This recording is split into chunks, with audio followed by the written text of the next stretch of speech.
Greetings and good morning. Welcome to the Jerry Springer episode of NACA. NACA, Counselors Gone Wild. I know you're wondering, why the heck did she name the title that? Well, let me tell you real quick.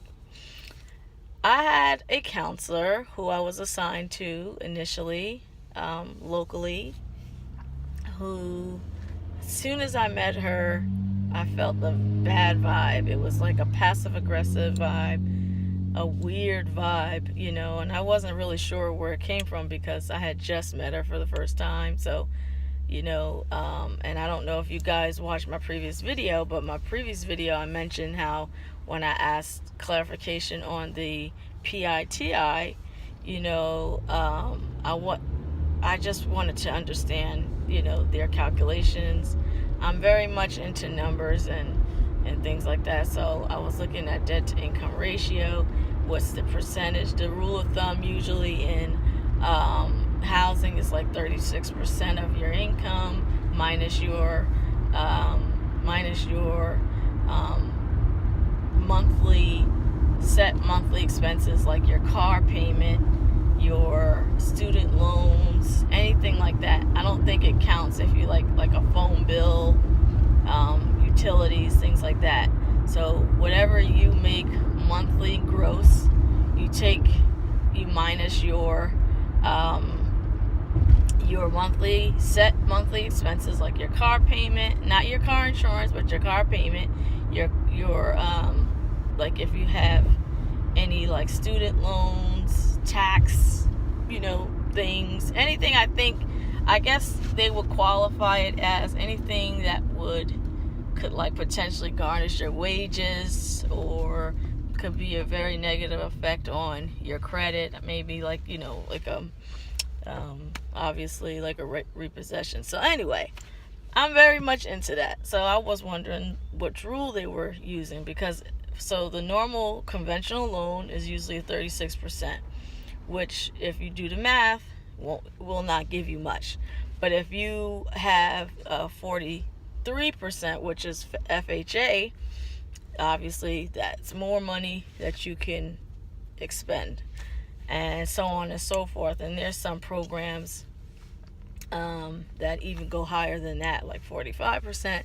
So that basically just tells you how much you could spend, or what your loan amount may be. As you guys know, NACA mainly goes based on your monthly payments.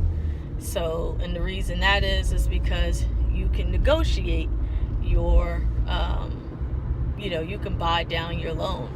So I asked about that, and she proceeded to say, I don't have time to answer that question.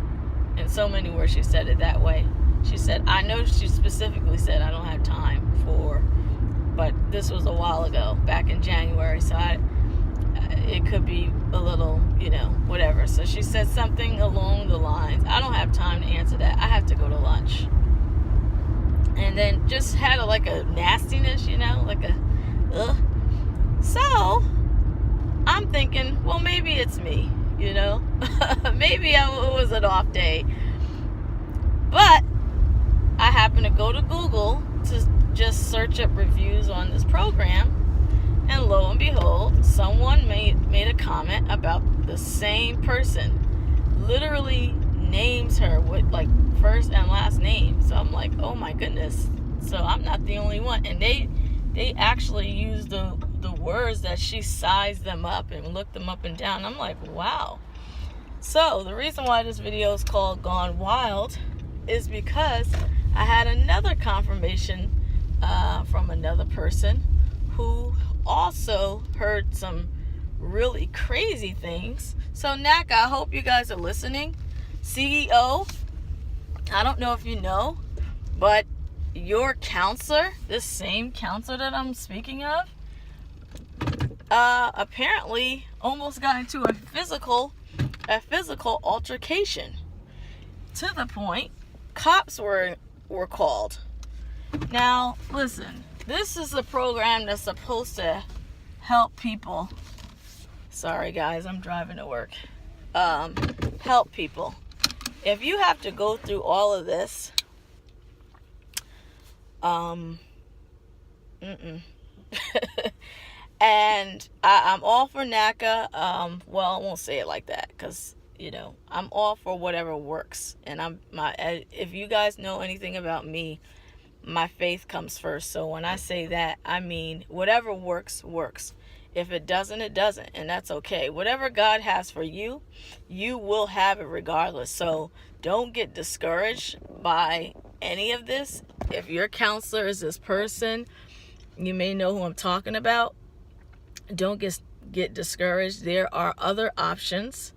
There are ways around it. There's remote counseling. There may be a way to get a new counselor. There's even other loan options. And I know a lot of people mention, well, I'm coming to NACA because it's, low interest and da-da-da-da.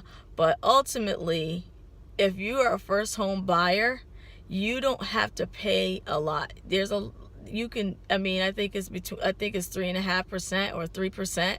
There's a program that I may talk about in a future video that actually is very similar to NACA. Doesn't consider credit score, no closing costs, no down payment. The only thing is you can't buy down your interest rate. However, if we go back to the debt to income ratio, they are allowing between 45 and 55% of your income. So if you do the math, of course, for me personally, I would want to go lower, because I personally want to be in a position where I save money, and I want to create like a smart house and like a smart home with all things robotic, if I can. That's just my personality. But and that costs money and maintenance and savings, so I'm saying all this, that don't get discouraged. There's other options. You don't have to just stay with NACA. Do not allow anybody to abuse you. That's all I'm saying. And this person needs to be reprimanded. They really need to lose their job, get humble, take a big slice of humble pie, and realize why you're doing what you're doing. There's something deep, and if you're a believer like me, I'll pray for her that she will get healed from whatever feeling she has. But ultimately, nobody, I'm really emphasizing, nobody deserves to be treated in such a manner. I don't care what the cost and what you're trying to do. If it's for you, it will be for you. So I hope this video explained why I called it NACA Counselors Gone Wild. Yeah, they really need, if you're listening, counselors, calm down. It's not that serious. This is not your company, okay? Just chill, take a deep breath. And if this is not the business for you, if it's too stressful or whatever, what is that on my lip? If that's too much for you, then you need to walk away, okay? So have a blessed day, guys. God bless you. Peace.